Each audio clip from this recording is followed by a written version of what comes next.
This is a movie review. It's the 2019 movie called Out of Blue. It's directed by Carol Morley. This is her second feature. She also did The Following, which I haven't seen. She's also responsible for the screenplay, based on a novel by Martin Amis. The cast: James Caan plays Colonel Tom Rockwell. Patricia Clarkson plays the lead role of Detective Mike Houlihan. Toby Jones is Professor Ian Stramey. Aaron Tveit plays Tony Silvero. Marnie Gummer plays Jennifer Rockwell, the victim in this movie. And Jackie Weaver plays her mother, Miriam Rockwell. Jonathan Majors plays Duncan Reynolds. And there's also the twins, Brad and Ton Mann, play Walt and Bray Rockwell. And Mike's assistant, Officer Carol Hernschel, is played by Deneen Tyler. So that's the cast. Now, a typical murder mystery. Well, that's what one suspects.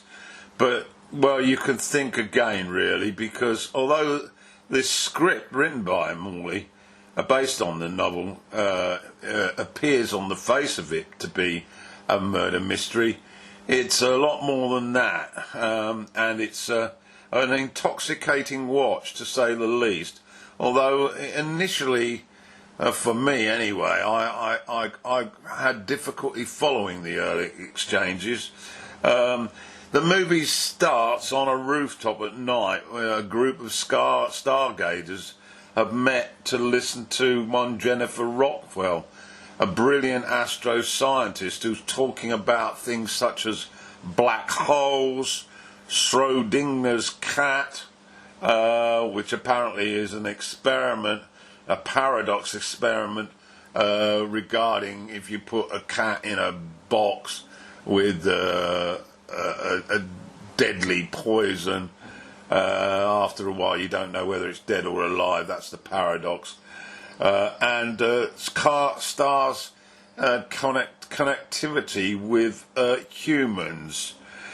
So quantum mechanics is in here, and this really threw me at the beginning.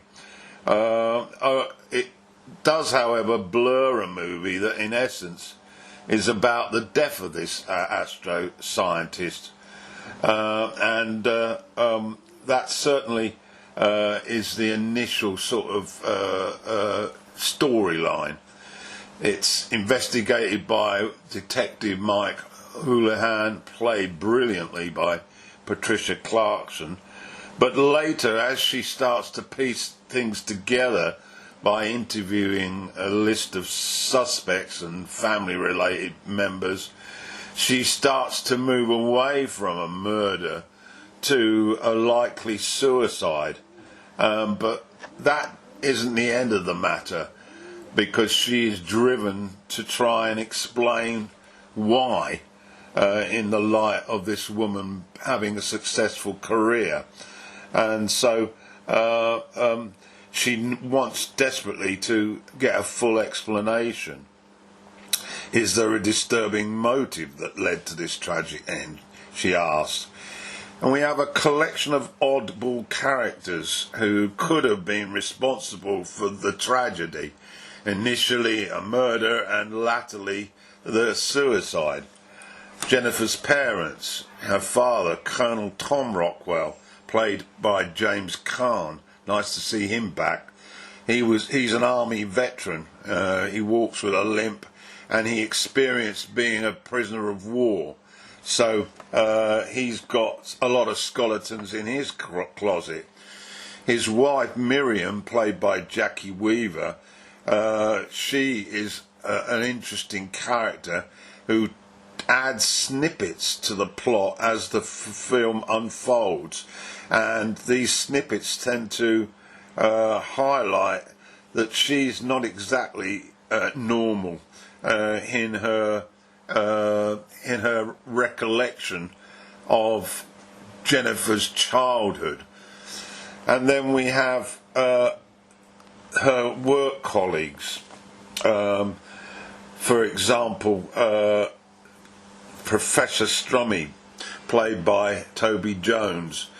He's got a lot of quirks and idiosyncrasies, and it's suggested really the more you see of him, the less likely he was to be an innocent bystander to this event. And in fact, he is initially a suspect. And then there's Tony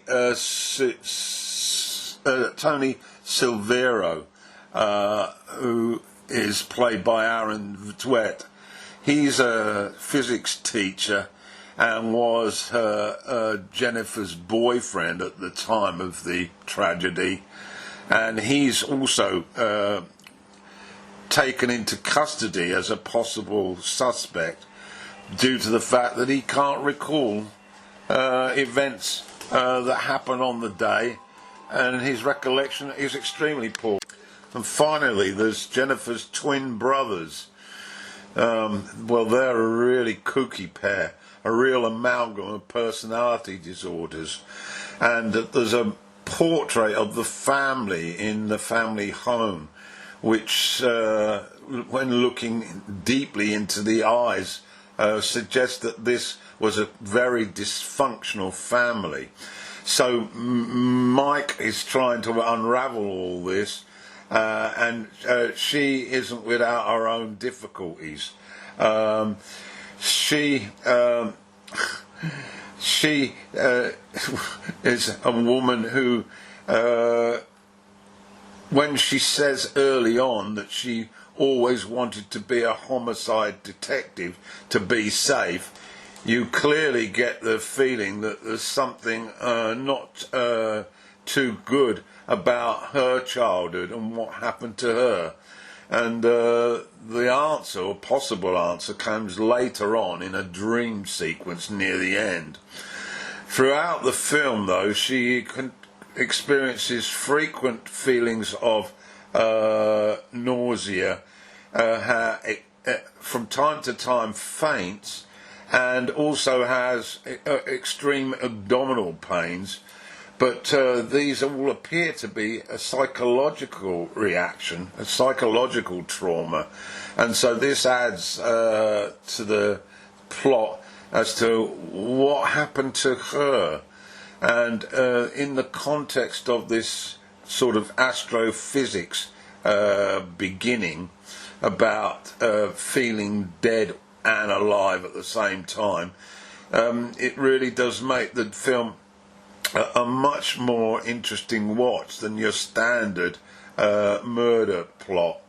The film echoes a little bit of a psychological thriller, and we also, there are nods to Hitchcock in terms of who done it, but there's also a cocktail mix with David Lynch's Twin Peaks being added in for good measure, plus some influence from the 5-star drama series True Detective. Overall, it's a difficult watch, but if you stay with it, it's ultimately a very thought-provoking view and a very intriguing movie, and one that I think I will watch again because I think I missed quite a lot of it. But above all that, the performance of Patricia Clarkson is 5-star. So get to watch it. It's called Out of Blue.